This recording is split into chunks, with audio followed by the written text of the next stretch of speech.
Her mother wasn't laughing. Allegra heard her say that she was going back to New York. Her father asked her what she expected him to do with the child. He usually referred to her as the child and seldom used her name when he spoke about her, so she assumed the question was about her. He said he would be leaving again in 2 weeks. Isabel said that Allegra could stay at the house in Washington with Anna. She couldn't take a child with her. She was planning to stay with friends. Allegra's father said that was impossible. The child needed at least one parent with her, and Isabel said she wasn't going to be it. Allegra tiptoed away quietly, deciding it wasn't the right time to enter the kitchen. She was frightened and confused. Her heart was beating fast. If her mother was leaving and couldn't take her, and her father was going away again, and she couldn't stay alone in Washington with Anna unless she had a parent with her, what was going to happen to her? What did it mean for her? She hardly ever saw her paternal grandparents, and they were very old. Her mother had said her parents weren't an option either. Allegra went back upstairs to her room and sat on her bed with her teddy bear in her arms. His name was George. She had to wait for them to tell her where she was going. When she walked back to her room, Allegra saw her mother's suitcases lined up outside her bedroom. She'd seen her packing the day before. Her pretty dresses had been laid out on her bed. Allegra guessed that she was going to a party in New York. She always took a lot of clothes with her. But this time, she was taking even more. Allegra sat quietly on her bed for a long time, waiting for them to come to see her. She wasn't hungry anymore. She heard a car come then and voices downstairs. She heard footsteps on the landing. They came and went for a little while, and then the front door closed. The car drove away, and no one came to her room to see her. Her father didn't come up for a long time. She waited all day. They had forgotten her. They did that sometimes when they were busy. And then the door opened, and her father walked in.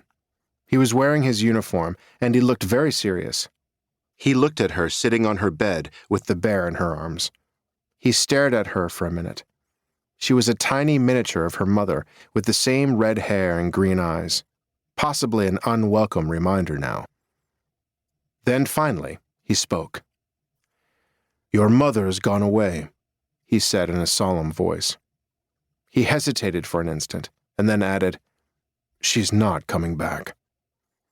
He waited, not knowing what else to say, and then he turned around and left and closed the door softly behind him.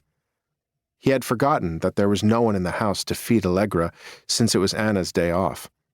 It didn't matter. Allegra wasn't hungry anyway. She sat looking at the door, holding George tightly in her arms. Her father hadn't told her where she was going, or if she was going anywhere.